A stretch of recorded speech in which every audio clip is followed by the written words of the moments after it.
Popular front of India کے ناندیڑ ضلع دفتر پر رسم پرچم کشائی کی تقریب منعقد ہوئی۔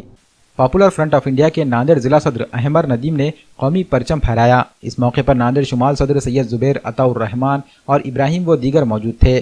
قومی پرچم کو سلامی دینے کے بعد قومی ترانہ بھی پڑھا گیا۔ اس موقع پر پاپولر فرنٹ آف انڈیا کے ذمہ داران نے ملک میں امن و سکون کے لیے دعائیں بھی کیں اور ایک دوسرے کو گلے مل کر یوم جمہوریہ کی مبارکباد پیش کی۔ اس موقع پر بچوں اور بڑوں میں مٹھائیاں بھی تقسیم کی گئیں۔ Popular front of India Nanded کے صدر دفتر پر آج یوم جمہوریہ کے موقع پر پرچم کشائی کا پروگرام منعقد کیا گیا ہے۔ جیسا کہ ہم جانتے ہیں آج 26 جنوری یعنی دستور کا دن ہے۔ یہ آج دستور کو بنے 71 سال مکمل ہو چکے ہیں۔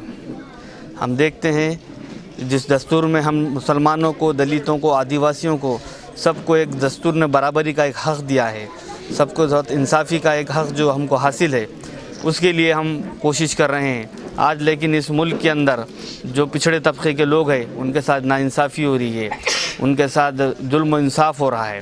پاپولر فرنٹ آف انڈیا اس ظلم کو ختم کرنے کے لیے، سب کو برابری اور انصاف دلانے کے لیے اس ملک میں لڑائی لڑ رہا ہے۔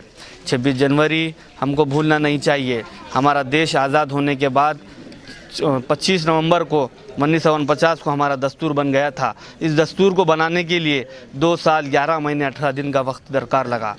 دیش آزاد ہونے کے بعد دیش کا کوئی مکمل قانون اور دستور نہیں تھا، اس کے لیے دستور خاص کمیٹی بنائی گئی اور اس کمیٹی کے بعد جو ہے سو ایک ملک کا سب سے بڑا، دنیا کا سب سے بڑا ایک دستور جو تو یہاں پر نافذ کیا گیا۔ لیکن ہم دیکھ رہے ہیں آئے دن یہاں پر دلتوں، آدیواسیوں اور مسلمانوں کے ساتھ بھید بھاؤ کیا جا رہا ہے، ناانصافی کی جا رہی ہے۔ دستور نے جو حق دیا ہے وہ حق کو چھیننے کی کوشش کی جا رہی ہے۔ پاپولر فرنٹ آف انڈیا اس ملک میں رہنے والے سبھی طبقے کے لیے جدوجہد کر رہا ہے، ان کو انصاف اور آزادی کے لیے کام کرنے والی ایک تنظیم ہے۔ آج ہم پاپولر فرنٹ آف انڈیا کی جانب سے تمام لوگوں کو، دیش واسیوں کو 26 جنوری کی مبارکباد دیتے ہیں۔